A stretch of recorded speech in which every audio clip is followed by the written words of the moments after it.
following program is a special presentation of the Big Ten Network, produced in association with Michigan State University. I'm Jim Peck. Welcome to MSU Today. Here's what's coming your way right now. It's time for the bowl game. The Mandela Parks exhibit in Africa. Rumba Sinfónica.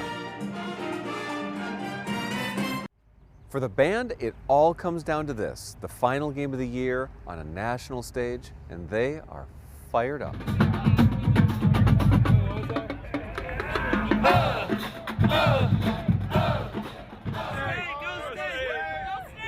We left 2 weeks ago for this game. Excited, very much, yeah. Go green! Go white! A bowl game is a reward. Nice weather bowl games are even better. And we're excited. Bring the sunscreen. No, you guys want to hear some music? Let's play some music. All right.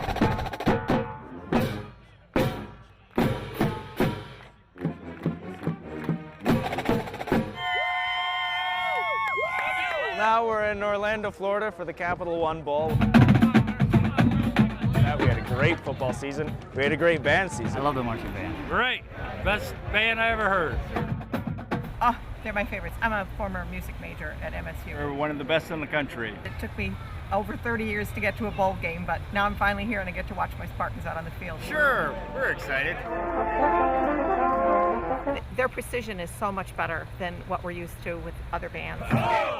And they're all business. They just get it done. I love the drum line. We have long-time connections with the music department. My wife, my daughters, and my money all went to Michigan State. Oh yeah. Every day is spend a new event is sweet. Disney, and then we got that game coming up is sweet. To enjoy the experience, it's something that will always connect us to Michigan State is being a part of the Spartan Marching Band. Go green, go white. It's gonna be great. Great, looking forward to this. It's a great experience just seeing the band, you know, being a part of it. It's something that you'll always be a part of at Michigan State. That way. Yeah, it's really cool. Kind of rock stars around here, you know? Get to be. This is my second bowl game. We got to go to the Champ Sports Bowl in the same stadium last year, so familiar territory, pretty excited. It's like a 28-hour. Yeah. 30 hours. Ride. Good evening, Spartan fans! Appreciate you coming out tonight. Let's get it going with a little Go Green, Go White. Go Green, Go White! We're going to hand it over to the Spartan Marching Band.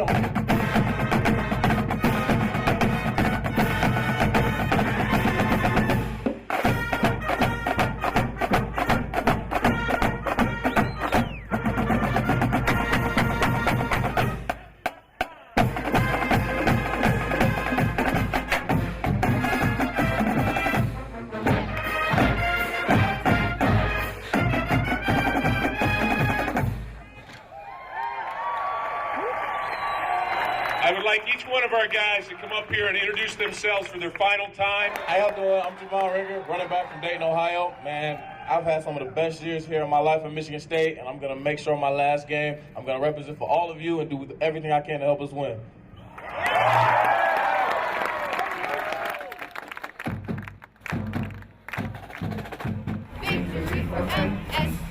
My last game, so I'm very excited. It'll be a good day, I think. To be able to come down here and, you know, do what I love, play drums, you know, help support the football team, it's been really great. It's great to be able to come down here, you know, and support them in a New Year's Day Bowl. We'll win it by 7. As a fan, it's a great thing, something that gets the crowd going. Everybody stands up as soon as everybody comes out. It's a great thing to see that the band has an impact on the stadium and the atmosphere.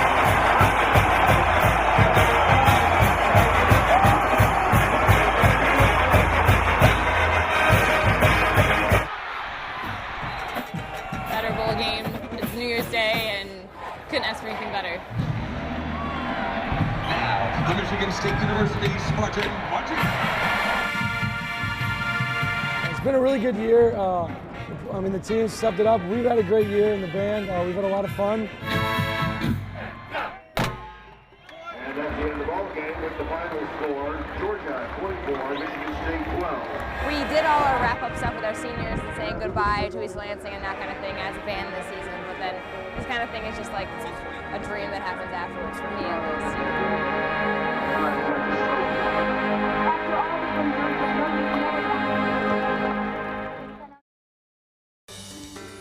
This presentation has been brought to you by Michigan State University, America's premier land-grant institution. 150 years of advancing knowledge, transforming lives. Nelson Mandela and Rosa Parks are the focus of an MSU exhibit in Africa. It reminds us how the words of children can speak to the world. The MSU Museum and the Nelson Mandela Museum in South Africa crafted this exhibit to help people understand the lives of two human rights leaders. Nelson Mandela and Rosa Parks lived parallel lives, locked in the struggle for human rights on separate points on the globe. Mandela was imprisoned in South Africa and eventually rose to lead his country as president. Parks became an icon of the American civil rights movement when she refused to give up her seat on the bus to a white man. The inspiration that those letters hold and the messages in those letters are rather timeless, just as the values that Mr. Mandela and Mrs. Parks stood up for are also timeless. You know, the passion to pursue dreams, to pursue issues, to fight for human rights, to struggle for freedom are actually inspirational lessons and pursuits that have meaning for many people, young and old, and all around the world. Across the years, children have written letters to these two. Now, it's the letters weaving their stories together in a rich tapestry of a common history. The exhibit opened in South Africa on Nelson Mandela's 90th birthday. These pictures don't do it justice. To really feel the impact, you have to see it in person.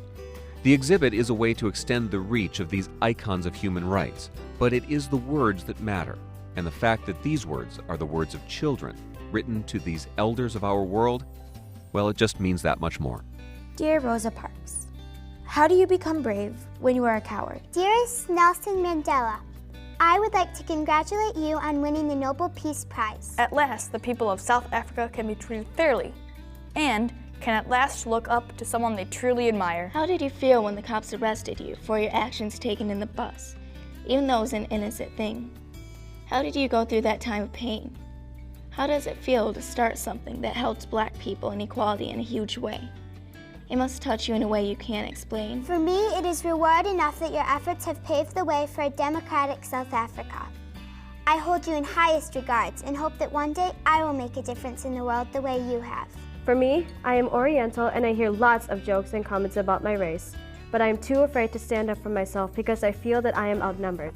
The reason for doing this exhibition was not only to bring forward those lessons about what were the values and the motivations of Mrs. Parks and Mr. Mandela, but was also to remind younger generations that these two trailblazers existed and that we are where we are today in terms of civil rights in this country and human rights and the end of apartheid in South Africa because of what those two individuals did. And here we are with just a simple set of letters. And back to your question about what's exciting about working in museums is because you can take those original documents, those primary materials, and from those be able to launch major initiatives that can change people's attitudes, change people's lives, educate them in ways, and they all go back to the original materials themselves. The MSU Museum and the Nelson Mandela Museum worked as one to make the exhibit a living experience, one where all are welcome, where all are led to think about the long echoes of the lives these two lived. Individuals, young and old, elders, tribal leaders, political, civic leaders, academics from the higher education who came into that exhibition. Every one of them responded and responded positively to the information that was there, and also were motivated to think about ways that they could use that information in teaching and education in the area. Mr. Mandela himself went through the exhibition and was extremely pleased and touched by the presentation of the information. It's a project from the deep partnership between the Nelson Mandela Museum and MSU. If we are going to engage in presenting culture, I really deeply believe that we should be working with members of that cultural community in constructing whatever is the way that we were going to interpret that community or serve that community. So it's responsive to community needs, and then it's structured and cultivated and implemented with the community input. You know, this project was built in many ways on many other projects and experiences of working, I think, respectfully and in collaboration with communities. In a different way. People use community so much as a kind of loose general term, but it really means giving voice and really committing to being in the community, not just visiting the community. This effort, another example of how Michigan State connects to the world. The depth of this presentation goes beyond the borders of the exhibit itself. The letters bring deep thought and give deep meaning to the ongoing struggle for justice and human rights. But it's deep, not just in terms of the project one's working on, but it's long-standing. And so one of the things that our colleagues in South Africa say is as they came to know us, is that, well, you keep coming back. You know, so many of our other American colleagues who've come, or colleagues from Europe and other places, they come in with the one-time interest, and it's a good experience, but then they leave. We always remind people that once we start working together, we anticipate we'll be working together for a long time, and that changes the nature of the relationship. This exhibit is about human rights, but the idea behind it is something you might not immediately see: sustainability. MSU's African Higher Education Partnership Initiative is a combined effort with African education institutions to tackle problems in Africa. It's very much about sustainability, and we can look at sustainability on a number of different levels.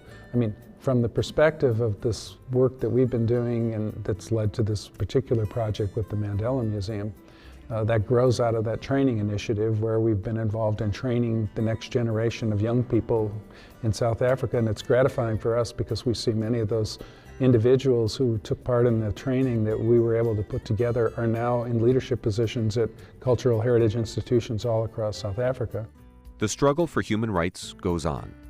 Things have changed in America and South Africa, but the struggle continues. This collection points out we should not forget. Part of what we're trying to inspire is to get young people to write letters, not to Mr. Mandela or Mrs. Parks now, but to write letters to people who in their lives have touched their lives in some way, or they see some of the values that Mr. Mandela or Mrs. Parks embodied, and to get them to think critically about what it is that makes remarkable individuals like this stand out and become such important kind of barometers for a better world. Younger kids have grown up in a free democratic society, and so you know, they don't completely understand that their parents actually lived a very different kind of experience than they had.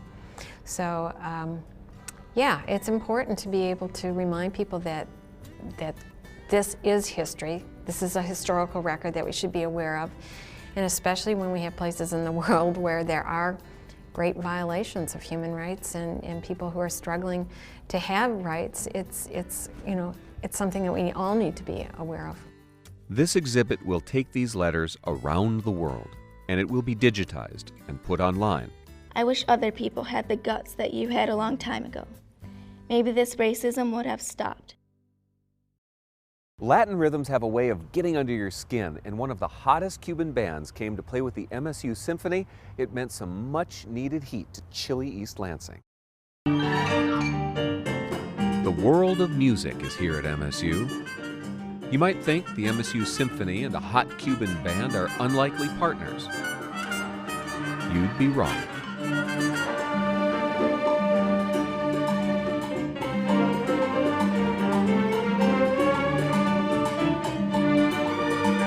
Rumba Sinfónica, it means rumba, the style of dance music from Cuba. Sinfónica is Spanish for symphonic. So in English it translates to symphonic rumba. The term rumba identifies a particular genre of Latin music, but also the word rumba in some countries, like in Venezuela, where I grew up, means party. So you go to a rumba, that we have a rumba tonight, instead we have a party tonight. So it has that, the word has this association with party, with going really, crazy dancing and having fun. So it's a nice double, the word has a nice double meaning. Professor Ricardo Lorenz composed Rumba Sinfónica, a blend of symphony and Latin rhythms. He worked with one of the best Cuban bands, Tiempo Libre. Tiempo Libre is a group of timba, as I mentioned, this hyperactive contemporary salsa music, and they are all Cubans, and that this music was born pretty much in Cuba. And they immigrated to the United States, and they got together in Miami, playing music whenever they had free time, so whenever they had Tiempo Libre, and that's how they got this name. They were nominated for a Grammy and have been doing a really nice job with this contemporary style that mixes salsa, reggaeton, rap, mixed several things. And it happens that composer Ricardo Lorenz saw them giving a master class at Indiana University, and he just got this brilliant idea of writing something that will unite Tiempo Libre with a symphony orchestra.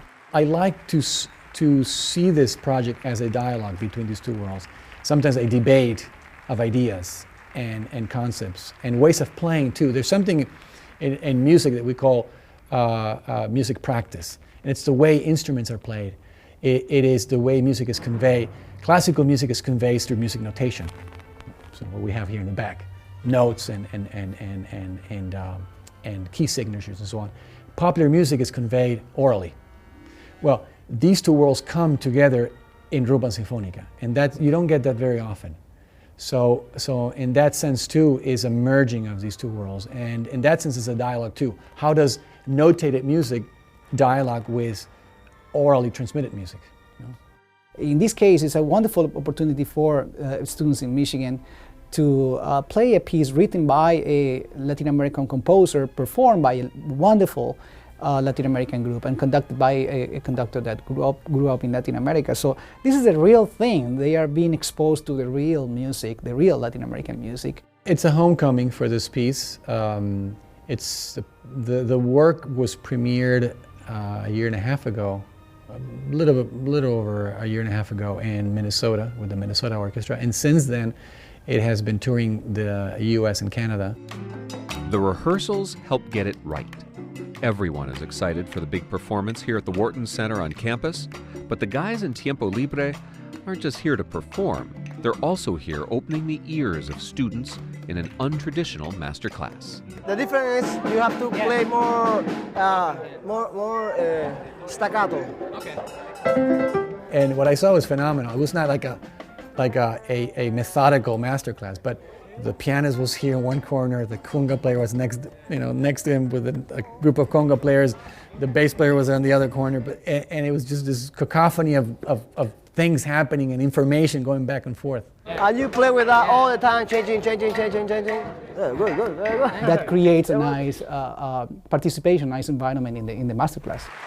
It's a big event for everyone involved. It's personal for composer Ricardo Lorenz. It's a meaningful night. This is where I work. I know all the musicians that perform in the orchestra. They're all students from Michigan State. And it is a very unique, not only artistic experience, but pedagogical experience for everybody involved. It brings two worlds that very rarely get to meet on stage. The symphony orchestra and a group of Cuban musicians, and phenomenally energetic at doing that. So in that sense, it's a unique project. To me, the symphony orchestra is like the most wonderful instrument. We have all the colors and everything together. You have so many possibilities. So now it's even adding another collection of colors to this music when you add this Cuban group. So it's really a kaleidoscope of sound. So it's really nice. Muévete con mi rumba.